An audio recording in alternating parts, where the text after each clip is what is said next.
The extraordinary story of the Chilean miners. News this evening that 3 of the rescued men left the hospital by the back door as the media swarmed in front. They are the first of the 33 to be given a clean bill of health. What life will be like for the men once they return to their homes remains to be seen. For one of them, surviving in the mine may have been the easy part, as his mistress, not his wife, greeted him above ground.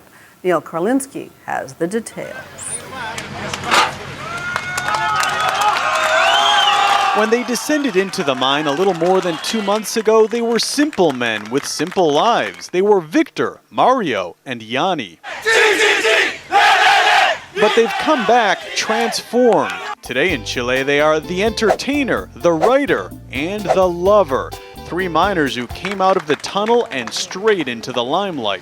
The lover was Yanni Barrios, the 21st miner to come out, and called Dr. House underground because of the TV character and the fact that he was the only one with medical experience. Dr. Barrios! While he was stuck a half-mile underground, his wife, Marta Salinas, learned of the collapse when she got a call from his mistress, Susan Valenzuela. Deep underground, Barrios said he wanted to see them both when he came to the surface, but wasn't sure who would be there to greet him, if anyone. As the world watched, we all found out together.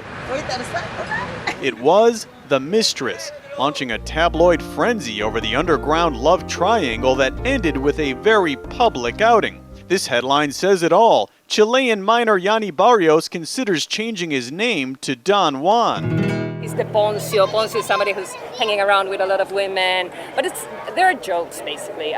Prominent Chilean TV anchor Consuelo Saavedra says the labels put on some of these men will be hard to shake. One is going to be like the writer, the other one is going to be the womanizer, the other is going to be, I don't know, the entertainer. 40-year-old Mario Sepulveda is at the top of the heap. The man who came out of the mine fist-pumping and cheering showed off his personality underground, too, as he toured the mine on camera. Earlier, he sent a brief hello from inside the hospital. While outside, he is in heavy demand, his name attached to everything from a TV gig to a motivational speaking tour. If there was one of them, it would be a lot more valuable than the fact that there's 33 of them. Celebrity publicist Howard Bragman says the fame the miners have experienced so far is just an appetizer for what's to come, but that doesn't mean they'll all get rich. The misconception is that when you get famous, that you immediately are superbly wealthy. I'm not sure how that works, and there have to be mechanisms in between to monetize your fame. That's books, that's movies, that's endorsements, and the real question is, are these guys the spokespeople that everybody wants them to be? Still, the flood of freebies is underway. Free Oakley sunglasses to protect their eyes. An all-expenses paid vacation to Greece, courtesy of a Greek mining company. Free iPods from Apple, a supply of free sushi from a restaurant. There's a trip to see a world-famous soccer team in Europe, and another one to Elvis's home, Graceland, is in the works. And that is the small stuff. The pressure to be the first to lock in one of the most popular miners to a deal is intense. How important was it for your bosses, for your show, to get some of these miners on? It was like a matter of life and death. Life and death?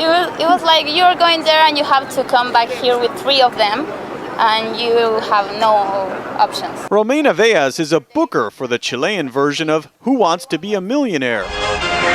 While the men were still trapped, the show had on the daughter of one of the trapped miners to huge ratings and a 12.5 million peso jackpot for the family, or about $25,000. How famous are they? How big a deal are they? No, they came to the moon. It's kind of like that. It's like you're gonna be there, and it's gonna be like Neil Armstrong in the moon or stuff. They're like that big? Yeah, that big.